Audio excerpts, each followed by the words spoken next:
happy to be with you. My name is Pame Orozco, her name is Pame Tufiño, her name is Pame.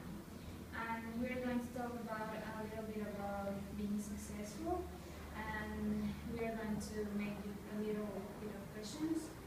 And well, I'm going to start talking about to the people who is successful. For me, successful people they need a vision, because I think it is important to have a vision or they won't get anywhere.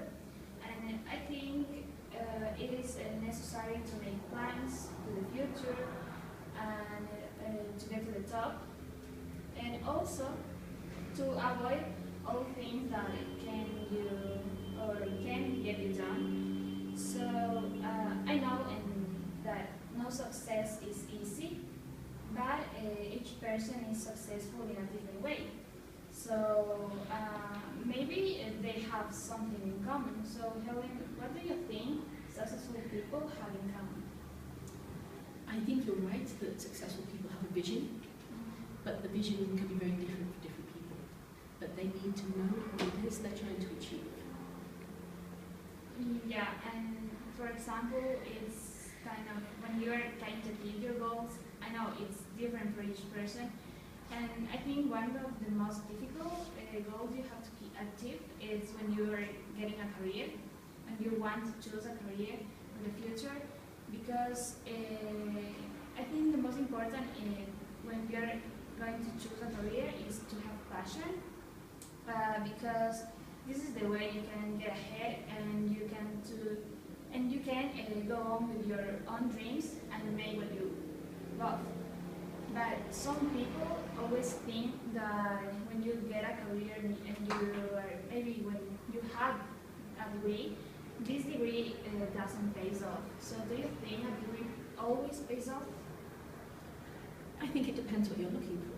Some degrees won't make you financially successful, but they may make you very happy, which is a success in its own right. Yeah, this kind of degree, it has to be, I don't know, maybe it has to give you a lot of earning money, or only make you happy. What do you think about that? Again, I think it really depends on what the person is looking for. I think there are some careers which people go into for money, and maybe they don't love that career, maybe they're not passionate about it, but they're passionate about the money. Yeah. But if you're going to be successful and work hard, you're going to spend a lot of your time doing that job. And for me, if I had to do a job I hated, no matter how much money I made, I wouldn't be successful. For me, if I couldn't enjoy what I was doing, it wouldn't be success. I think, when you're talking about this, I start to think about famous people, like these kind of famous people. They don't have a degree, or maybe they don't want a degree, but they are acting or they singing and they doing what they really love. But I don't know, what do you think about, or if you think that being successful has a relation with being famous, or there are two different things for you? For me, I think they're very different things. I wouldn't want to be famous. I wouldn't like it. But I know my niece, that would be, if she could be famous, that she would take that over anything else. She would like that more than anything. But no, I wouldn't want to be famous. You have no privacy, you have no control over your life. Yeah, I think that's true. When you don't have privacy, you're always start to think about, I think your family, it becomes like the most important thing for you, and you have to be really focused on them, and if they have their privacy, or they are good or they are bad.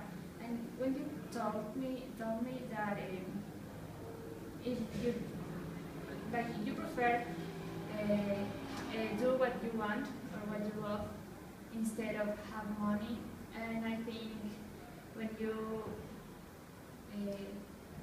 give classes, you are happy. And how many times So I've been a teacher in one form or another since I left school. So I did my PhD in London in psychology, in neuroscience, but I taught at the same time. And then after that, I carried on teaching psychology. But then I left psychology and I started teaching in a science museum. I was teaching children's science. And then I was working as an educational publisher. I was doing editing work. And then I came out to Ecuador and now I teach English. And sometimes I still teach psychology, but English is what I really love. I'm studying psychology. Okay. Yeah, so really good. And the last question, in all the knowing what you studied, and what is the most important thing for you, and how can you relate that with being successful in your way? The most important thing I learned is that what matters to me more is the people I work with. That in order to be happy in a job, I need to be working with people who I respect and who I like. And no matter how good the job is and how much it pays, if I don't respect my colleagues, then I can't work there. So you maybe have a lot of friends, I think. And I'm sure because you're really pretty, and I really appreciate it because when we were trying to talk about emails and this interview, I was really confused and you were really good. Congrats. So thank you very much. Okay, thank you. Hi, Anne. Hello. Well, after you, I think Pame has said everything. But I want to ask you a question. What do you think about motivation? Do you think extrinsic or intrinsic motivation make an impact on someone to be successful? For me, it's intrinsic. Extrinsic motivation doesn't really motivate me. I work best when I'm interested and something interests me and I want to find out more about it, which is why I love teaching English, because English is such a complex language. There is always more for me to learn, and that's why I enjoy it so much. Extrinsically, I mean, if it was all about money, I wouldn't be in Ecuador, really. I mean, I wouldn't have come here. There's lots of other countries I could go to and learn a lot more. But the quality of life here and the lifestyle, and the students motivated, and there's a real appreciation for education here, and I feel that students are more intrinsically motivated in Ecuador than in some other countries. Not all of them, but in general, most students aren't working hard just because their parents will shout if they don't. They're studying something they enjoy, not usually English, but you know, they know that they have to get English to carry on with their career. So I think the best students are intrinsically motivated. Right. And what do you think about when a person wants to get to the top? Do you think she had to get someone down in order to reach what all of his or her goals? I think it depends on where they're working. There are some working cultures that are very much like that, where the only way you get to the top is by kicking down the person who's above you. But if you're working for a company that's very healthy and has a good, strong management system, they'll be looking for people in the lower levels to pull them up, and then I don't think it's necessary. And I think for me, that's a sign of a really good company to work for. And I just want to ask you another question. It's like, do you consider yourself being a successful person? I consider myself to be very successful, but I don't meet many of the normal criteria for being successful. But for me now, right now, my life is absolutely perfect, and for me that's success. I think that's important because being successful for me is doing what you love and reaching all your goals you have put to yourself, and that will lead you to happiness. So if you love and you are really, really happy and you have done what you have expected, you're a successful person.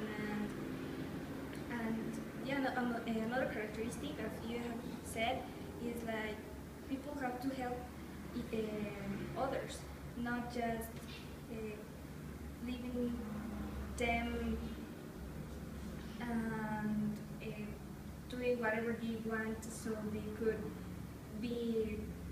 Climb the ladder. Yeah. Thank you. So, yeah, I think that's it. Yes, thank you. Hi Ellen, I'm Daniela. Hello. Catherine. I want to talk about first, like, I think a lot of people here in the world are successful, but I think like a lot of famous people are successful too.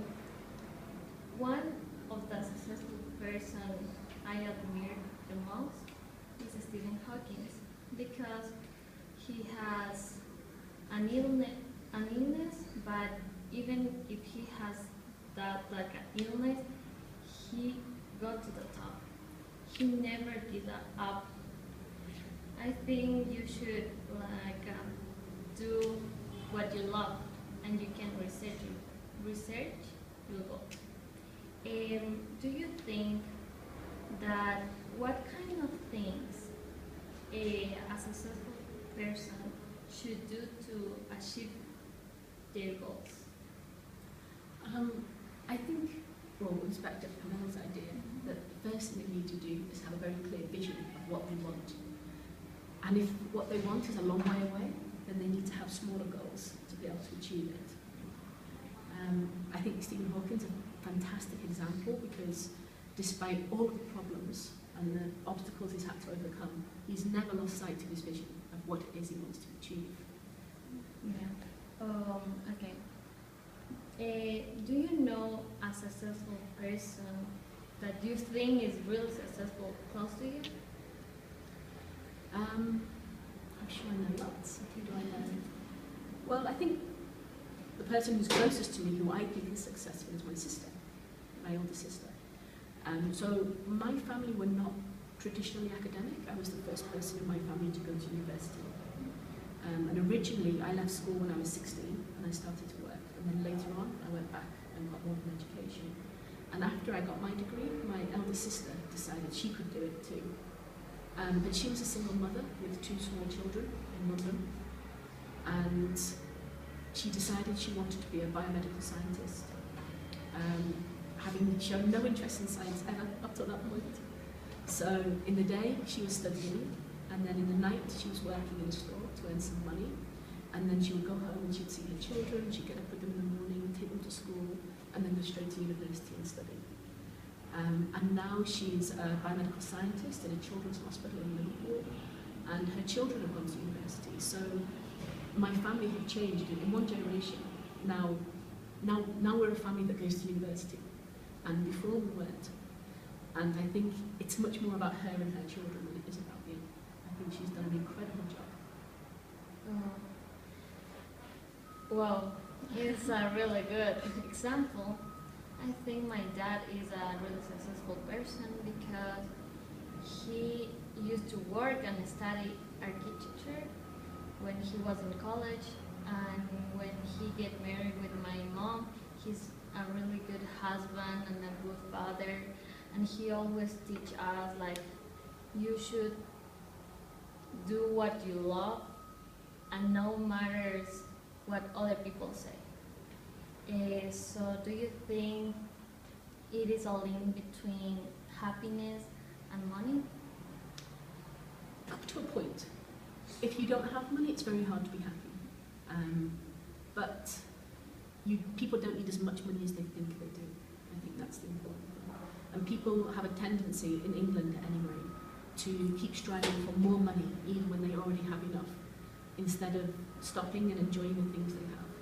And then I think too much money can make you unhappy. But there's a balance. Yeah, I think that is true because I think money is not everything. Because if you know a lot of millionaires person are not really happy at all because they don't have their family close or something like that. But I think like being happy is being with your family and do what you love. Do you wanna comment something else? I have to ask you a question. Why do you think people consider money like the way to get happiness? Well, I don't know how it is culturally in Ecuador, but in England there is a lot of pressure from the media that happiness is buying things. The more things you own, the happier you are. And I think we all buy into that to some extent in England. That if you don't have the newest things, you can't really be happy because you haven't got what everybody else has got. And you need money to buy the newest things, so you have to keep striving for money.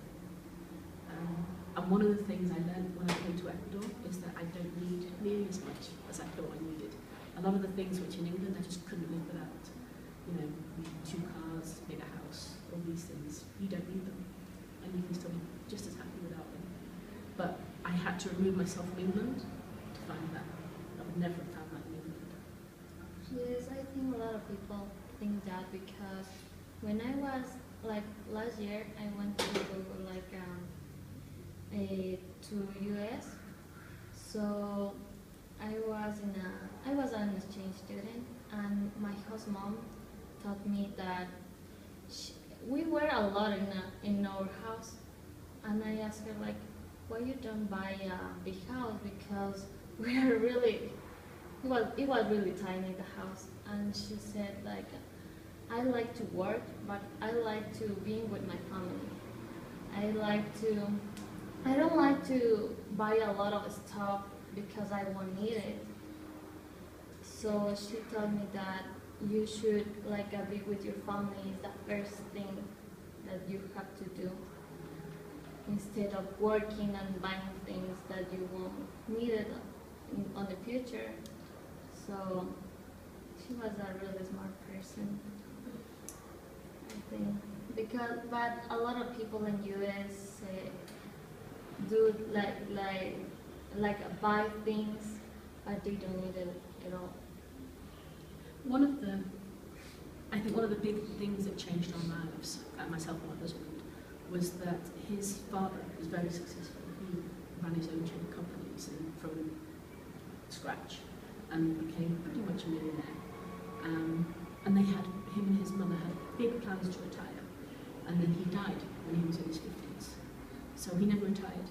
He just worked hard all of his life, accumulating money in a pension so that when he retired, he could do all of the things he wanted to do.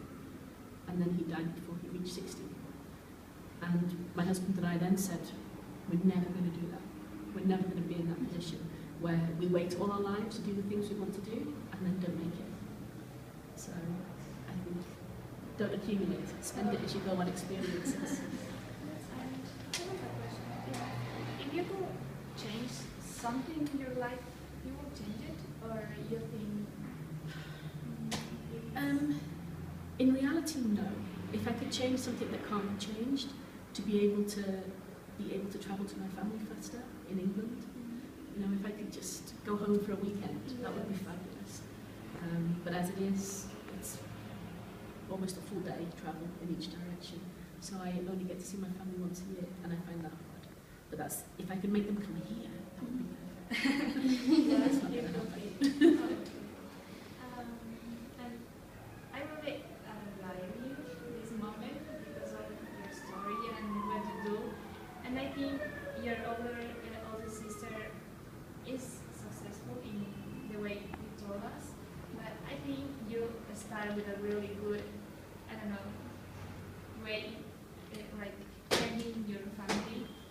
And I think that is something special when I know people who do that with their family, because I know they have something more in their heart, like only be a person in the world and that's all. And I really admire you, and I think it was a really good thing to us to make this conversation with you, this meeting with you, because I think we learned about you, and it was a really good story about your life. And sorry it took me so long to find you. It's been really interesting talking to you. I hope it's useful. I have one last question. question. Like, what about health? In relationship with money, I think money is not everything, but as you said, it's necessary. And as I said, with health, because if you are not healthy, if you don't have enough money to pay for being a healthy person, you won't be a successful person. Yeah, I think that's true, especially in Ecuador where healthcare has to be paid for. It's not so much of an issue in England because we have universal free healthcare. So having more money doesn't get you better care, it just gets you it faster. And even then, even people who are rich, when they have something serious, they use the free healthcare. They don't try and pay it privately usually. So I don't think it's as much of an issue in England. But there are problems with, it's not exactly with money, but it's kind of that circle of money and poverty and education, that if people are poor and in poor living situations, they don't know how to look after themselves properly, and they don't eat well, and they live in poor quality accommodation, which is maybe damp or cold, and then their children start off with health problems from when they're very young because of the damp in their houses, and then they don't eat good food, they don't eat vegetables and fruit, because maybe their parents don't know how to cook, and that, I think, it's not the actual money, it's the lifestyle that goes with not having much money that's the problem. You're right. But I think in Ecuador the situation is a little different, especially with healthcare, and also because the difference here between rich and poor is so huge compared to the UK.